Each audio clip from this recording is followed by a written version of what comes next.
खबर शामिल करते हैं जिला सरगोदा से। हमारे deputy bureau chief Ali Ramzan की रिपोर्ट के मुताबिक सरगोदा में चक 152 शमाली के तालब इल्म पर तशद्दुद का मामला। DPO जुल्फकार अहमद ने वक़ुआ का नोटिस लेते हुए SHO से रिपोर्ट तलब कर ली है।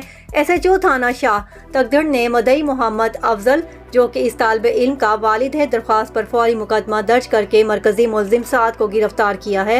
मुल्जिमान ने चंद रोज कबल 11वीं जमात के तालिब इल्म नजफ अब्बास को तशद्दुद का निशाना बनाया था और वीडियो बनाकर वायरल कर दी थी। वक़ुआ में मुलविस दीगर मुल्जिमान की गिरफ्तारी के लिए छापे मारे जा रहे हैं।